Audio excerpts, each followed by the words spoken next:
मेरे प्यारे से विद्यार्थियों, सभी को मेरा नमस्कार। और मैं हूं आपके साथ शरद द्विवेदी।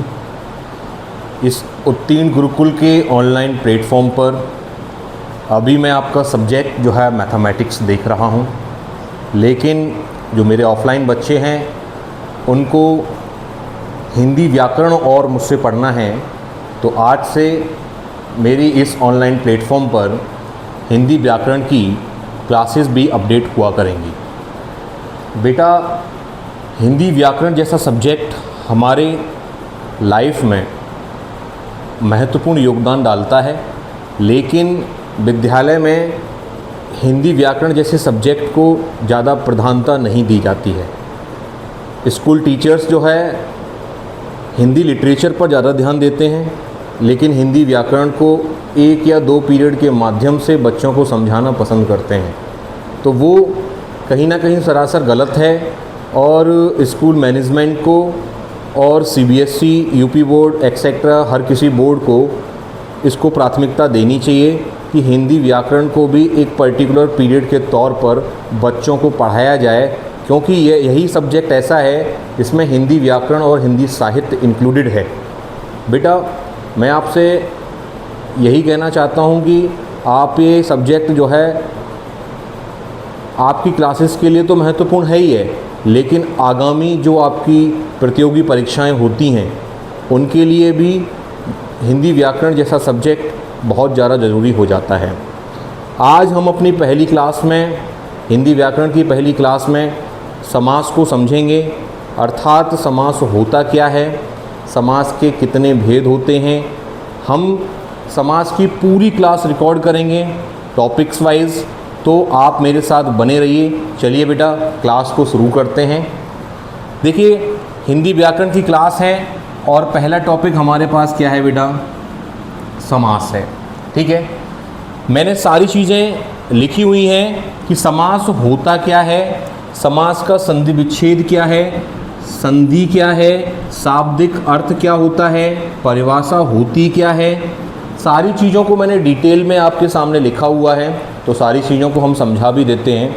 बेटा समझिएगा, ये जो क्वेश्चंस आपके बोर्ड पर लिखे हुए हैं यह कहीं ना कहीं मल्टीपल चॉइस क्वेश्चन बनते हैं, चाहे वो आपकी क्लासेस की परीक्षाएं हों, बोर्ड परीक्षाएं हों या फिर आपकी कंपटीशन की परीक्षाएं हों, उसमें एमसीक्यू बेस पर ऐसे क्वेश्चंस पूछे जाते हैं।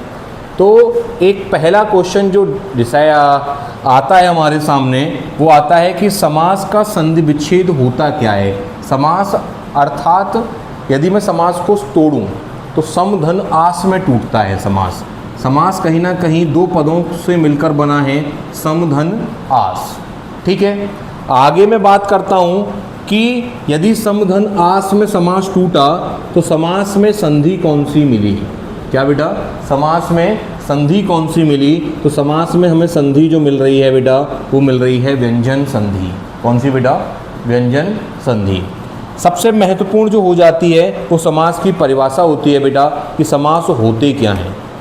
क्या समास होते क्या हैं? कुछ बच्चों को कहीं ना कहीं किताबों में भी हो सकता है गलत लिखा हो या टीचर्स के माध्यम से भी गलत पढ़ाया जाता है, कि बहुत क्लियर डेफिनेशन मैं आपको समझा देता हूँ समास की।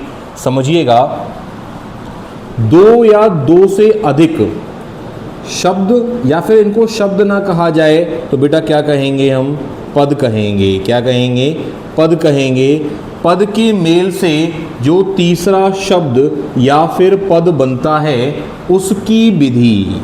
बेटा यहाँ समझ लीजिएगा, समास उन 2 शब्दों या 2 पदों के मेल से जो तीसरा पद बना उसकी विधि समास है, ना कि वो शब्द, तीसरा शब्द जो है वो समास है। सुन लीजिए दोबारा, 2 शब्दों के मेल से जो तीसरा पद बनता है, तीसरा शब्द बनता है, उसकी विधि को हम क्या बोलते हैं? समास कहते हैं। तो आज के बाद ये डाउट अपना क्लियर कर लीजिएगा कि समास विधि को कहते हैं, ना कि तीसरे पद को कहते हैं। ठीक है, और ये जो तीसरा पद है या फिर तीसरा जो शब्द है बेटा, ये हमारा क्या कहलाता है? समस्त पद कहलाता है। क्या कहलाता है? समस्त पद कहलाता है, या फिर कहा जाए सामासिक शब्द कहलाता है। क्या कहलाता है? सामासिक शब्द कहलाता है। तो आपका एक और क्वेश्चन अराइज होता है कि सामासिक शब्द क्या होते हैं, समस्त पद क्या होते हैं। तो दो शब्दों के या दो पदों के मेल से जो तीसरा पद बन रहा है वही हमारा समस्त पद है या फिर सामासिक शब्द है। ठीक है, और उसकी विधि, उस तीसरे पद को बनाने की विधि क्या कहलाई? समास कहलाई। क्या कहलाई बेटा? समास कहलाई। ठीक है, अब ये जो नियम है, क्या बेटा? ये जो नियम है, तो ये नियम बना कैसे? ये कहीं ना कहीं दो पद हैं या दो शब्द हैं, तो पहले वाला जो पद होगा उसको हम क्या कहेंगे? पूर्व पद कहेंगे। दूसरा वाला जो पद होगा उसको हम क्या कहेंगे? उत्तर पद कहेंगे। और उन दोनों पदों के मेल से जो तीसरा पद बन रहा है उसको हम क्या कहेंगे? समस्त शब्द कहेंगे या फिर सामासिक शब्द कहेंगे। ठीक है बेटा, चलिए आगे कंटिन्यू कर लेते हैं। एक उदाहरण के बेस पर समझते हैं। जैसे मेरे सामने एक उदाहरण दिया हुआ है, रसोई धन घर। क्या लिखा हुआ है बेटा? रसोई धन घर। तो रसोई हमारा कैसा पद है? आगे आ रहा है, तो आगे आने वाला पद क्या कहलाया? पूर्व पद कहलाया। पीछे वाला पद क्या कहलाया? उत्तर पद कहलाया। उन दोनों पदों के मेल से जो तीसरा पद बन रहा है जिसको हम सामासिक शब्द कह रहे हैं या फिर समस्त पद कह रहे हैं, उन दोनों के मेल से क्या बना? रसोई घर बना। ठीक है, लेकिन इसको हम तोड़ देते हैं बेटा। क्या कर देते हैं? तोड़ देते हैं, अर्थात समास का विग्रह कर देते हैं।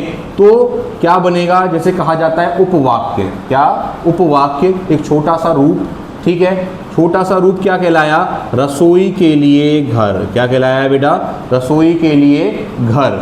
इसी, अब ये रसोई के लिए जो घर लिखा हुआ है बेटा, इसको हम क्या बोलते हैं? समास विग्रह कहते हैं। क्या कहते हैं? समास विग्रह कहते हैं। कोई भी आपसे इसकी परिभाषा पूछे तो आप परिभाषा क्या बताएंगे? सामासिक शब्दों के बीच के संबंधों को, सामासिक शब्दों के बीच के संबंधों को स्पष्ट करना क्या कहलाता है? समास विग्रह कहलाता है। समझिएगा कि रसोई घर था, रसोई घर को हमने पहले डिवाइड किया रसोई धन घर में। अब रसोई धन घर में हमने नॉर्मल बोल दिया, लेकिन असलियत में हम इस क्या है? ये रसोई के लिए घर है। रसोई घर क्या है? रसोई के लिए घर है। ठीक है, तो पूरा विधिवत तौर पर छोटे से वाक्य के, उपवाक्य के रूप में समझाना क्या कहलाएगा? समास विग्रह कहलाएगा। ठीक है, आगे मैं कंटिन्यू करता हूँ। एक मेरा छोटा सा टॉपिक इसमें रह गया कि शाब्दिक अर्थ क्या कहलाया? संक्षिप्तीकरण कहलाया। क्या कहलाया? संक्षिप्तीकरण, अर्थात छोटा सा रूप। हम किसी भी उपवाक्य को एक छोटा सा रूप दे देते हैं, अर्थात जैसे कि रसोई के लिए घर को मैंने छोटा सा रूप दे दिया, क्या बना दिया? रसोई घर बना दिया। तो ये हमारे कहीं ना कहीं पूरे समास को डिस्क्राइब करते हैं, समास को विधिवत रूप से हमें समझाते हैं। ठीक है बेटा, आगे हम चलते हैं।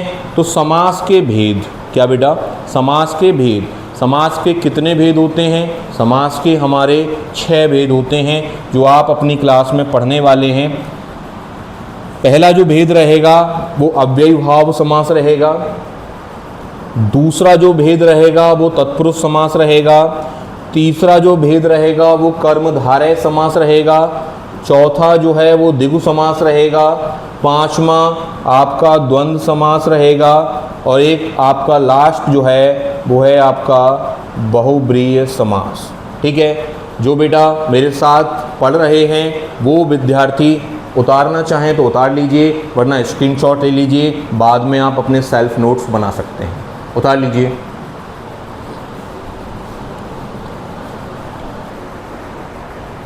चलो बेटा, आगे की जो क्लास है और जो अपना टॉपिक है अभी उसको कंटिन्यू करते हैं। तो कुछ व्याकरणविद हुए या फिर भाषा विशेषज्ञ हुए, जिसमें कुछ नाम, एक नाम है मेरे पास डॉक्टर ब्लूमफील्ड। उन्होंने प्रयोग की दृष्टि से बेटा, इसकी दृष्टि से, प्रयोग की दृष्टि से समास को 3 भागों में बांटा। कितने भागों में बांटा? 3 भागों में। पहला जो था वो था हमारा संयोग मूलक समास, दूसरा था आश्रय मूलक समास, और तीसरा जो था बेटा वो था हमारे पास वर्णन मूलक समास। ठीक है, लेकिन क्लासेस में जो समास के भेद हैं 6 वही आपको पढ़ने हैं, लेकिन कहीं ना कहीं आज के दौर में पेपर थोड़ा कॉम्पिटिटिव बेस्ड आते हैं और थोड़ा डेस्क्रिप्टिव पूछा जाता है, डिटेल में पूछा जाता है, तो हो सकता है एग्जामिनर आपसे क्वेश्चन पूछ ले, इसलिए मैं इस टॉपिक को भी थोड़ा क्लास में कवर करा रहा हूँ। देखिए बेटा, संयोग मूलक समास क्या होते हैं? ऐसे समास जिनके दोनों पद स्वतंत्र होते हैं, अर्थात मैं इस कैटेगरी को द्वंद्व समास के अंतर्गत रखूँगा। जितने भी हमारे उदाहरण हैं द्वंद्व समास के, जैसे माता पिता, ये सभी उदाहरण द्वंद्व समास के हमारे संयोग मूलक समास भी कहलाते हैं। ठीक है, आश्रय मूलक समास बेटा एक दूसरे पर आश्रित होंगे पद। क्या होंगे? पद जो है पूर्व पद और उत्तर पद दोनों एक दूसरे पर आश्रित होंगे, जिसके अंतर्गत तत्पुरुष समास आता है। बेटा कौन सा समास आता है? तत्पुरुष समास आता है, कर्मधारय समास आता है और आपका द्विगु समास आता है। ठीक है, एक तत्पुरुष समास का उदाहरण ले लिया, राजपुत्र, राजा का पुत्र। ठीक है, नील कमल ले लिया, नीला है कमल या नीला है जो कमल। ठीक है, ये आपका उदाहरण बैठ जाता है बेटा कर्मधारय समास का। और एक लास्ट जो उदाहरण है वो आपका चौराहा है, 4 राहों का समाहार या फिर समूह, जो आपका द्विगु समास का उदाहरण बन जाता है। तीसरा जो पॉइंट है बेटा वो है हमारा वर्णन मूलक समास। कौन सा बेटा? वर्णन मूलक समास हमारा दर्शाता है बहुव्रीहि समास को, अर्थात इसमें कोई भी एक तीसरा पद प्रधान होगा, जिसमें मैं उदाहरण यहाँ जो दे रहा हूँ, एक उदाहरण दे रहा हूँ, लंबोदर, अर्थात लंबा है उदर जिसका। बेटा कौन? गणेश जी। भाई कौन है ये? गणेश जी हैं। लंबा है उदर जिसका अर्थात गणेश। देखिए, न पूर्व पद की बात हुई न उत्तर पद की बात हुई, हमें एक संकेत दिया जा रहा है किसी तीसरे पद के बारे में, और वो नाम जो निकल कर आ रहा है वो किनका निकल कर आ रहा है? गणेश जी का नाम निकल कर आ रहा है। तो हमारे जो बहुव्रीहि के उदाहरण होंगे वो कौन से होंगे? वर्णन मूलक समास के अंतर्गत आएंगे। अब मल्टीपल चॉइस क्वेश्चन में कुछ इस तरीके से भी क्वेश्चन बन जाते हैं, जो मैंने यहाँ डिटेल में लिखा है कि पदों की प्रधानता के आधार पर समास को वर्गीकृत किया गया है। तो बेटा एक ऐसा समास जिसमें केवल पूर्व पद अर्थात आगे वाला जो पद होता है वो प्रधान हो, तो वो कौन सा समास कहलाएगा? बेटा हमारा केवल सिंगल समास आने वाला है, अव्ययी भाव समास होगा। बेटा कौन सा होगा? अव्ययी भाव समास में केवल पूर्व पद प्रधान होता है। दूसरा टॉपिक है बेटा उत्तर पद प्रधान, अर्थात जो दूसरा वाला पद है वो प्रधान किस किस समास में देखे जाते हैं? तो बेटा नंबर 1 तत्पुरुष समास में देखे जाते हैं, नंबर 2 कर्मधारय समास में देखे जाते हैं, और नंबर 3 द्विगु समास में देखे जाते हैं। अब बेटा तीसरा जो टॉपिक है कि दोनों पद प्रधान, अर्थात एक ऐसा समास जिसके दोनों पद प्रधान होते हैं, तो बेटा सिंगल है द्वंद्व समास। क्या उत्तर देंगे आप? द्वंद्व समास। बेटा एक इसमें लास्ट टॉपिक है हमारा कि एक ऐसा समास जिसके दोनों ही पद अप्रधान हो, अर्थात किसी तीसरे पद की बात की जा रही हो। बेटा अभी जो मैंने बहुव्रीहि समास समझाया था वही है बेटा इसका उदाहरण, अर्थात तीसरा पद प्रधान मतलब बहुव्रीहि समास। चलिए आगे कंटिन्यू करते हैं। अब इसमें जो पहला जो टॉपिक आ रहा है, पहला जो भेद आ रहा है वो है हमारे पास अव्ययी भाव समास। बेटा रूल देखिएगा, रूल को समझना बहुत जरूरी है। पूर्व पद धन उत्तर पद इक्वल टू समस्त पद।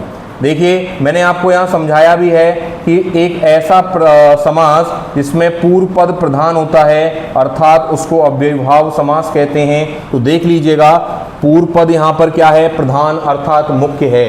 और अव्ययी भाव में पूर्व पद कैसा आने वाला है? अव्यय आने वाला है। मैं अभी आपको समझा भी दूंगा कि अव्यय होते क्या हैं। ठीक है, तो पूर्व पद धन उत्तर पद इक्वल टू जो समस्त पद बनेगा वहां से अव्ययी भाव समास के उदाहरण निकल कर आते हैं। अब हम कंटिन्यू करते हैं कि अव्यय होते क्या हैं। तो सबसे पहले हम समझ लेते हैं कि शाब्दिक अर्थ क्या है अव्यय का। क्या अर्थात अव्यय है क्या? जो व्यय ना हो, अर्थात ऐसे शब्द जो परिवर्तित ना हो। क्या बेटा? ऐसे शब्द जो परिवर्तित ना हो। इसीलिए बेटा इनको अविकारी शब्द भी कहते हैं। क्या कहते हैं बेटा? एक बार रिपीट कर रहा हूं, ऐसे शब्दों को अविकारी शब्द भी कहते हैं।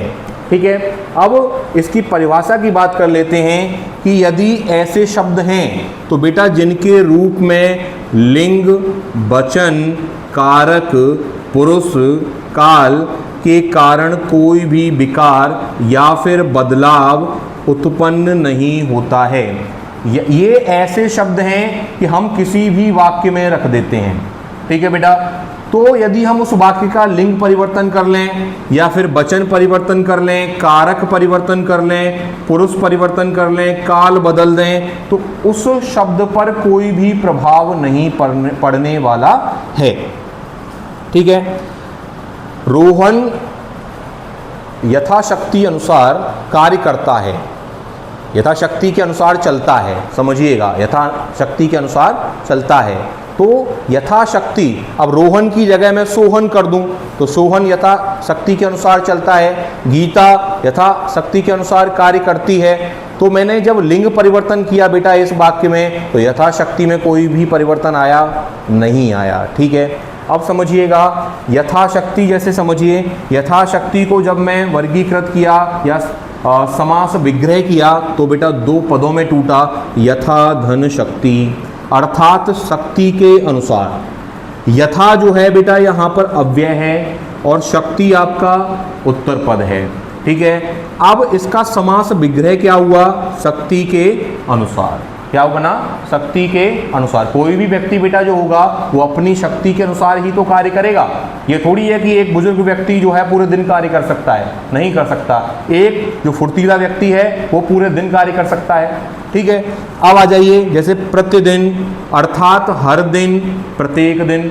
यदि मैं इसका समास विग्रह करता हूं तो प्रतिधन दिन, प्रति क्या हो गया? अव्यय हो गया।